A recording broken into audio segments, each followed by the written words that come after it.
Good evening, everyone. I'm Alec Bautista, and I'm here to talk about my game, No Bus Home, a serious game about disservice in public transportation.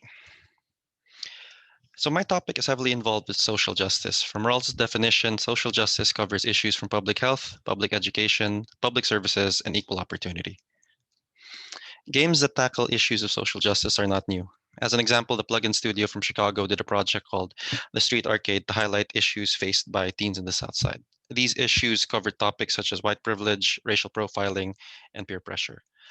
Most work in this area is focused on raising awareness and educating people on social justice issues. My objective is to prototype a game that can be used to raise awareness on the issue of disservice in public transportation while also calling people to action. To create the game, I recruited participants from online platforms such as Facebook, Reddit, and Discord. To ensure the participants were involved with issues of disservice in public transportation, I focused recruitment on discussion groups that were focused on discussing issues related to the MBTA in the greater Boston area. Interviews were conducted remotely via Zoom. So I identified five major issues people had with the MBTA. These were issues with maintenance, accessibility, the MBTA organization itself, route change, and scheduling. So accessibility, which is the issue that the games focus on, refers to difficulty of various people, disabled or not, in being able to utilize the services of the MBTA. The issue can be subdivided into access for disabled people and access for people with non-traditional commutes.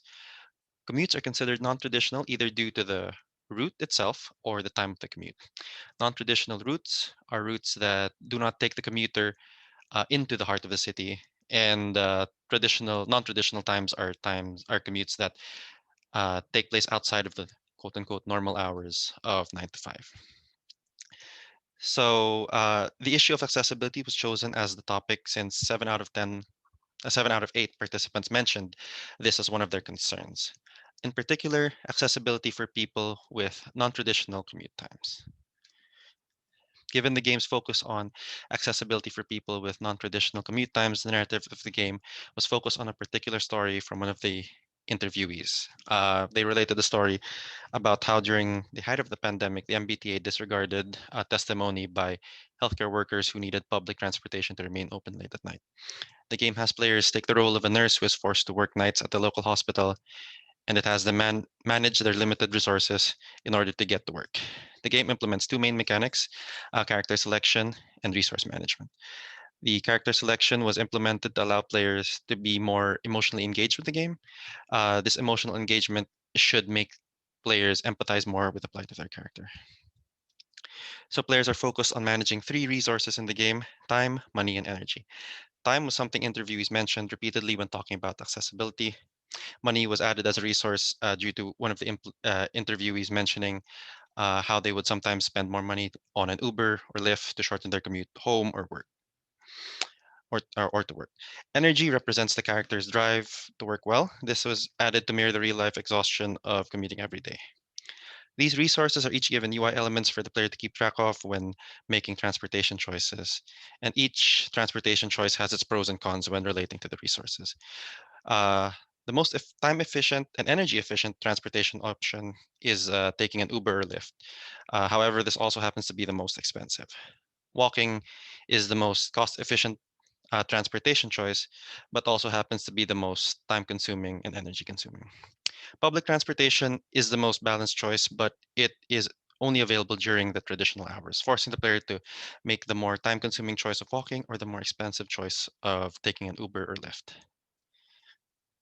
And at the end of the game, players are presented with the choice of signing a petition regarding the issue. It is at this point that we can use StudyCrafter's link functionality, which may be used to take people to change.org or whatever online petition platform is preferable. So one of the limitations of this thesis was that I was unable to test the efficacy of the game in getting people to actually sign online petitions. Future work in this area can focus on representing a different issue and linking to an already ongoing petition, or actually creating an online petition that seeks to address the accessibility issues of the MBTA and studying it from there. Expanding Another one is expanding the sample size of the interviewees. This could be beneficial in uncovering additional issues people have with the MBTA. It may also be beneficial to include MBTA employees and leaders in the interviews to get a different perspective on some of these issues. Finally, future work may want to explore depicting the other uncovered issues regarding the MBTA, such as maintenance, route change, scheduling, and organizational issues. The series may then be presented to the MBTA or Massachusetts state government to highlight the issues that everyday commuters face. Thank you.